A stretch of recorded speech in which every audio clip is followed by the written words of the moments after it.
Hello students, चलिए start करते हैं motion in straight line chapter 3 physics. आज इस वीडियो के अंदर करेंगे हम equation of motion by graphical method. अब आपको ये लग रहा होगा सर ग्राफिकल मेथड से तो हमें इक्वेशन आती हैं, हमने तो याद कर रखी हैं कैसे इनका डेरिवेशन होता है, फटाफट हम कर लेंगे। भाई अगर इस वीडियो के अंदर आपको कुछ नया सीखने को मिले ना, आपके कंसेप्ट क्लियर हो, तो चैनल को जरूर सब्सक्राइब करके जाना और बहुत ज़्यादा शेयर करनी है इस वीडियो को भी। और आपको बताना है सभी को कि नेक्सा क्लासेस से आप आके फिजिक्स और मैथ अच्छे से पढ़ सकते हैं। तो चलिए स्टार्ट करते हैं। सबसे पहले देखो, हम यहाँ पे एक छोटी सी थ्योरी लिखता हूं मैं, उसको अभी समझेंगे, ज़्यादा टाइम वेस्ट नहीं कर रहे हैं हम यहाँ पे। तो यहाँ पे मैंने थोड़ी सी थ्योरी लिखी है अपनी, पहले इसको समझते हैं कि ये मैंने लिखा क्या है। Let us consider an object moving with uniform acceleration A. कोई भी एक ऑब्जेक्ट है जो कि यूनिफॉर्म एक्सेलरेशन ए से मूव कर रही है। Let u be the initial velocity at time t is equal to 0। जब हमारा t टाइम 0 था तब हमारी जो वो ऑब्जेक्ट थी उसकी कुछ ना कुछ इनिशियल वेलोसिटी थी। वो 5 मीटर पर सेकंड भी हो सकती है, 10 भी हो सकती है, कुछ भी हो सकती है, मतलब 0 नहीं है इनिशियल वेलोसिटी। ठीक है। v is the final velocity at time t। जब कुछ टाइम t स्पेंड हो जाता है तो हमारी ऑब्जेक्ट की वेलोसिटी u से इंक्रीज होके कितनी हो जाती है, v हो जाती है, जिसको हमने क्या नाम दिया है, final velocity. s is the distance travelled by the object in time t। t time के अंदर हमारी जो ऑब्जेक्ट है, जो मोशन के अंदर थी, मूव कर रही थी, वो s डिस्टेंस कवर कर लेती है। ये बातें समझ में आई आपको थोड़ी सी। अब इसके बेसिस पे क्या करेंगे, हम अपना ग्राफ ड्रॉ करेंगे। तो एक अच्छा सा सुंदर सा ग्राफ ड्रॉ कर लेते हैं, क्योंकि इसी का हमारा काम है पूरे के पूरे डेरिवेशन के अंदर, क्योंकि ग्राफिकल मेथड से कर रहे हैं। ये हमने क्या मान ली, एक्स एक्सिस मान ली। क्या है हमारी एक्स एक्सिस, और ये किसको रिप्रेजेंट कर रही है, हमारी टाइम को। किसको रिप्रेजेंट कर रही है, टाइम को। एक एक्सिस वाई एक्सिस मान लेते हैं हम। तो ये हमारी एक्सिस जो है वाई एक्सिस किसको डिनोट कर रही है, वेलोसिटी को। किसको डिनोट कर रही है, वेलोसिटी। तो जो ये हमारा ग्राफ बना है, ये कौन सा ग्राफ है, वेलोसिटी टाइम ग्राफ। कुछ बच्चों को पता होगा इसके बारे में कि जो हम ये ग्राफ बनाते हैं ग्राफिकल मेथड के अंदर, वो वेलोसिटी टाइम ग्राफ होता है। ठीक है, यहां से पता चल गया वेलोसिटी टाइम ग्राफ है। अब एक एक चीज पे चलेंगे। सबसे पहले देखो, हमारी जो ऑब्जेक्ट थी वो किससे मूव कर रही थी, सम इनिशियल वेलोसिटी से। u क्या है, उसकी इनिशियल वेलोसिटी। यहां पे क्या है हमारा, ये ओरिजिन है, ये हमारी एक्सिस जो है वेलोसिटी को रिप्रेजेंट कर रही है। कुछ वेलोसिटी स्टार्टिंग में है जब t हमारा 0 था, ये टाइम क्या है, 0। इस टाइम पे हमें कुछ ना कुछ वेलोसिटी इसकी माननी है, वो क्या है, हमारी u के इक्वल। ध्यान से देखो क्या कहा है, let u be the initial velocity at time is equal to 0। जब टाइम हमारा 0 था तो हमारी ऑब्जेक्ट की कुछ ना कुछ वेलोसिटी थी। ये मान लिया हमारा इतनी वैल्यू थी, कुछ भी हो सकती है, 10, 15, 20 जो भी मानो। उसके बाद क्या कहा है, ऑब्जेक्ट जो है मूव कर रही है यूनिफॉर्म एक्सेलरेशन के साथ।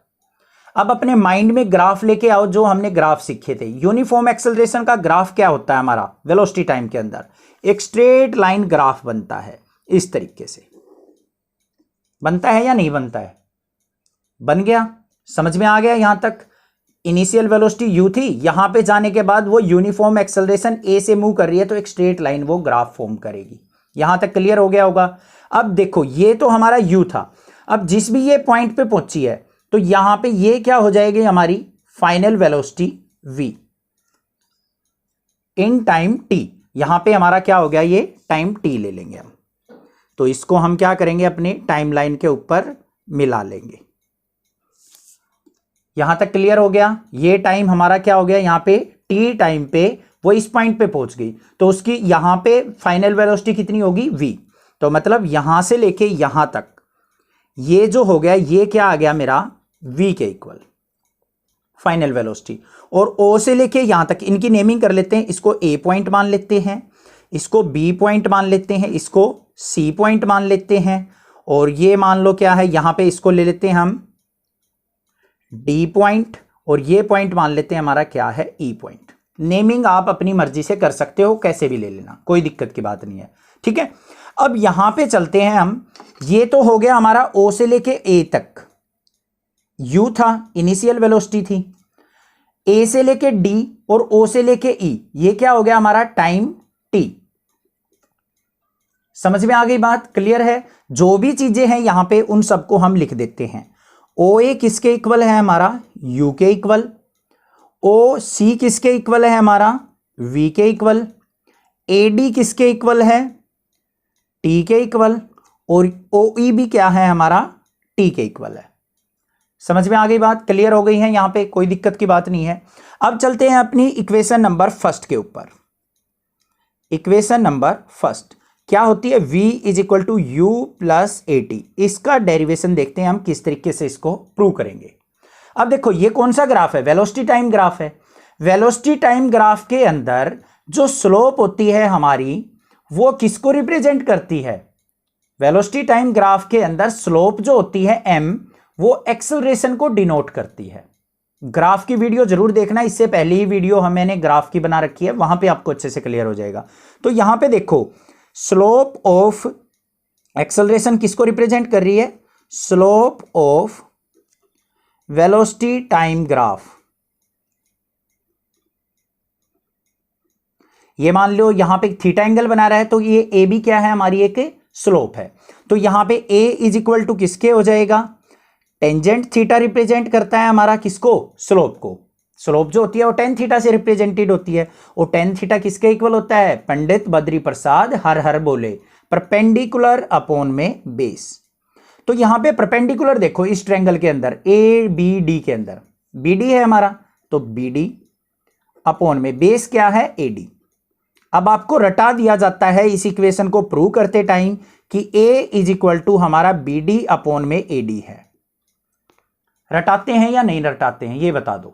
क्या आपको ये पता था a is equal to b d by a d हमने क्यों लिखा है, क्योंकि ये स्लोप को रिप्रेजेंट करता है और स्लोप हमारी टेन थीटा के इक्वल होती है, और टेन थीटा किसके इक्वल होता है, परपेंडिकुलर बाय बेस, इसलिए हमने b d by a d लिखा इसको। समझ में आ गई बात। अब यहां पे आ जाओ नेक्स्ट स्टेप पे, acceleration is equal to b d क्या हमारा, बी से लेके डी, ये पूरा हमारा v था, ये u था, तो ये बी डी क्या हो जाएगा हमारा, v माइनस यू हो जाएगा या नहीं हो जाएगा, ध्यान से देख लो एक बार। ये पूरा का पूरा v था यहां से लेके यहां तक, और ये d से लेके e तक u था, तो ऊपर कितना बच गया, v माइनस यू बचा या नहीं बचा। तो बस यहां पे bd की जगह क्या पुट कर देंगे, v माइनस यू अपॉन में ad। ad किसके इक्वल है हमारा, t के इक्वल, तो अपॉन में t। तो इनकी क्रॉस मल्टीप्लाई करेंगे तो यहां पे क्या आ गया मेरा, v minus u is equal to a की t से गुणा करेंगे तो at।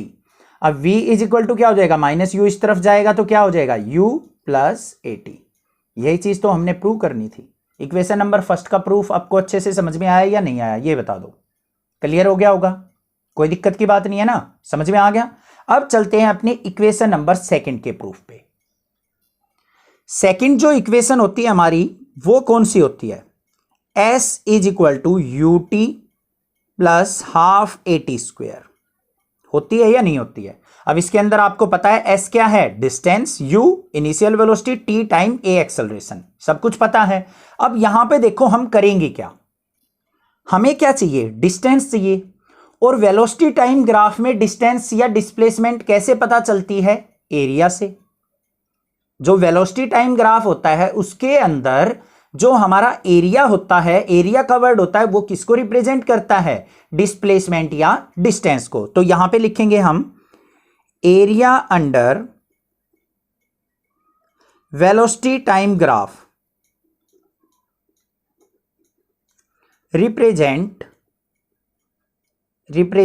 डिस्टेंस, किसको रिप्रेजेंट करता है वो, डिस्टेंस या डिस्प्लेसमेंट को। तो मेन ऑब्जेक्टिव क्या है हमारा, सेकेंड इक्वेशन को अगर हम प्रूव कर रहे हैं तो हमें डिस्टेंस कवर्ड निकालना है कि हमारी ऑब्जेक्ट टी टाइम में कितना डिस्टेंस ट्रेवल कर लेगी। अब यहां से चली थी वो और कहां पहुंच गई, बी पॉइंट पे। तो ये जो टोटल जो एरिया है ओ ए बी ई का, ये कितना है, यही हमारा क्या होगा, डिस्टेंस। तो यहां पे किसके इक्वल आ जाएगा हमारा, distance travelled, s equal to distance travelled in time t, कितने में, टी टाइम में कितना डिस्टेंस ट्रेवल किया वो हमने क्या करना है, यहां पे फाइंड आउट करना है। तो एस इज इक्वल टू किसके हो जाएगा हमारा, एरिया ऑफ ट्रेपीजियम। ये एक ट्रेपीजियम फॉर्म हो रहा है, अभी दिखाता हूं, एक मिनट लिख देते हैं। Trapezium OABE। ये जो बन रहा है हमारा OABE क्या है? एक ट्रेपीजियम जिसके अंदर अपोजिट साइड्स क्या है? एक दूसरे के पैरेलल हैं। तो हमें OABE ट्रेपीजियम का एरिया फाइंड आउट करना है। अब जो ये ट्रेपीजियम का एरिया है OABE वो दो पार्ट्स में डिवाइडेड है। एक तो फर्स्ट पार्ट ये है, सेकंड पार्ट ये है। फर्स्ट पार्ट के अंदर क्या है हमारा? ये एक रेक्टेंगल है। सेकंड क्या है हमारी? एक ट्रायंगल। अगर मैं रेक्टेंगल के एरिया में इस ट्रायंगल का एरिया ऐड कर दूं तो पूरे ट्रेपीजियम का एरिया आ जाएगा या नहीं आ जाएगा? आ जाएगा ना। तो बस यही काम करना है हमें। तो यहां पे S इज इक्वल टू क्या हो जाएगा हमारा? एरिया ऑफ रेक्टेंगल कौन सी है? OADE प्लस में क्या करेंगे? Area of triangle ADB। ऊपर कौन सी ट्रायंगल है? ADB। रेक्टेंगल प्लस ट्रायंगल का एरिया ऐड कर लेंगे। बस ये काम करना है। अब देखो ट्रायंगल का एरिया तो हमें पता है half into base into height होता है, और रेक्टेंगल का एरिया क्या होता है? लेंथ इंटू ब्रेड्थ होता है। तो यहां पे देखो ये हमारी रेक्टेंगल है OADE। इसके अंदर हमारी क्या है? OA मान लो ब्रेड्थ है, OE क्या है हमारी? लेंथ है। तो यहां पे क्या कर लेंगे हम? OA इंटू OE क्या कर देंगे? OA इंटू OE हो गया। लेंथ इंटू ब्रेड्थ प्लस में half into base into height होता है। बेस कितना है हमारा? AD और हाइट क्या है? BD। तो AD इंटू BD। समझ में आ गई या नहीं आ गई बात? क्लियर है? कोई दिक्कत की बात नहीं। अब ध्यान से देखो, अब आपके माइंड में आएंगी दो तीन चीजें। सबसे पहले देखो BD जो है वो किसके इक्वल है? BD V माइनस यू के इक्वल है। चलो भाई यहां पे लिख देता हूं V माइनस यू। कंसेप्ट समझाऊंगा, ध्यान से सुनो बस। BD is equal to V minus u है। और फर्स्ट इक्वेशन जो थी हमारी उसके अंदर A किसके इक्वल था? BD by AD। ये भी लिख लेते हैं। A जो था वो किसके इक्वल था? BD by AD। क्लियर है? अब आपके माइंड में आएगा मैं यहां पे BD की वैल्यू रखने वाला हूं, ये वैल्यू रखूं या यहां से निकालूं? इस इक्वेशन से अगर मैं वैल्यू लिखता हूं V माइनस यू यहां पे रखता हूं, तो मुझे अपनी इक्वेशन के अंदर देखो क्या मुझे V की रिक्वायरमेंट है फाइनल वेलोसिटी की? नहीं है, तो इसको मैं नहीं लूंगा। अब यहां पे एक्सेलरेशन इज इक्वल टू किसके आ जाएगा? BD क्या है हमारा? एज इट इज रखो। AD क्या था? टाइम, तो अपॉन में T। तो BD की वैल्यू क्या आ गई? BD is equal to AT आ गया या नहीं आ गया? BD किसके इक्वल है हमारा? A इंटू टी के। बस यहां पे वैल्यू पुट कर दो। अब S is equal to OA क्या है हमारी? इनिशियल वेलोसिटी U इंटू में OE क्या है? टाइम T प्लस में हाफ इंटू AD किसके इक्वल है? एक्सेलरेशन के। अभी अभी देखो ध्यान से, AD जो है वो क्या किसके इक्वल है हमारा? एक सेकंड, BD किसके इक्वल है? AT के। और AD किसके इक्वल है हमारा? AD हमारा T के इक्वल है और BD हमारा किसके इक्वल है? AT के। ध्यान से देखो एक बार दोबारा बताते हैं। OA क्या था हमारा? Initial velocity U। फिर OE था, OE क्या है हमारा? टाइम है T, O से लेके E तक। उसके बाद क्या है? हाफ इंटू में AD की वैल्यू टाइम है इंटू में AT। अब इसको देखो यहां पे सिंप्लीफाई कर दो। S इज इक्वल टू क्या आ गया? U की T से मल्टीप्लाई करेंगे तो क्या बन गया? UT प्लस में हाफ AT स्क्वायर। हो गई या नहीं होगी इक्वेशन नंबर सेकंड प्रूव? समझ में आ गई बात? क्लियर है? नेक्स्ट चलते हैं इक्वेशन नंबर थर्ड के ऊपर। थर्ड इक्वेशन क्या है हमारी? V square minus U square is equal to 2AS। क्या है? V square minus U square is equal to 2AS। S क्या है यहां पे? डिस्टेंस। तो यहां पे भी हमें क्या करना है? Distance covered. तो S इज इक्वल टू क्या हो जाएगा? Distance covered in time T किसके इक्वल हो जाएगा हमारा? S is equal to area of trapezium कौन सा? OABE।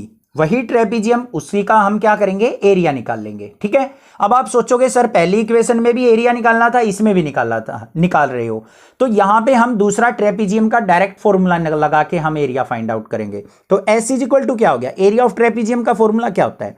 Half into sum of parallel side. अब पैरेलल साइड कौन कौन सी है यहां पे? OA और BE। तो यहां पे क्या लिख देंगे हम? BE प्लस में OA। मल्टीप्लाई क्या होता है? Perpendicular distance. तो परपेंडिकुलर डिस्टेंस इनके बीच में देखो क्या है? एडी। क्या है परपेंडिकुलर डिस्टेंस दोनों के बीच में? एडी। तो इनटू में क्या आ जाएगा? एडी। आई बात समझ में? बस फॉर्मूले के अंदर वैल्यू पुट की है। अब यहां पे देख लो, s is equal to 1/2 into BE किसके इक्वल है? ध्यान से देखो, बी से लेके ई फाइनल वेलोसिटी थी, v लिख देंगे, प्लस में OA किसके इक्वल है? u के इक्वल, तो u लिख दिया हमने, मल्टीप्लाई AD किसके इक्वल है? ध्यान से देखो, अब AD हमारी जो फर्स्ट इक्वेशन थी उसके अंदर देखो A इज इक्वल टू किसके था? BD/AD। तो A इज इक्वल टू किसके था? BD/AD। हमें किसकी वैल्यू निकालनी है बच्चों? AD की। तो AD इज इक्वल टू किसके हो गया? BD/A। ठीक है, और BD देखो किसके इक्वल है हमारा? B से लेके D, V माइनस U के। तो यहां पे क्या रख देंगे हम? AD is equal to V minus U/A। है या नहीं है? समझ में आ गई बात? इसको यहां पे पुट कर देंगे तो क्या आ गया? V minus U/A। अब S इज इक्वल टू क्या आ गया हमारा? 1/2। A को यहां मल्टीप्लाई में कर देंगे, V plus U, V minus U किसके इक्वल हो गया हमारा? V square minus U square के। अब 2A को इस तरह मल्टीप्लाई करेंगे तो क्या आ जाएगा? 2AS is equal to V square minus U square. ये हो गया इक्वेशन नंबर 3 का प्रूफ। समझ में आई? तीनों इक्वेशन क्लियर हो गई होंगी कंसेप्ट के साथ। कोई भी डाउट किसी प्रकार का लगे तो आप मुझे कमेंट करके पूछ सकते हैं, व्हाट्सएप कर सकते हैं, कोई भी दिक्कत लगे। अदरवाइज नेक्स्ट क्लासेज को जरूर सब्सक्राइब कीजिए। अगर वीडियो अच्छी लगी हो, अच्छे से समझ में आया हो, सब कुछ कंसेप्ट समझ में आए हो, तो वीडियो को जरूर लाइक और कमेंट करके जाइएगा। Thank you students for watching next classes.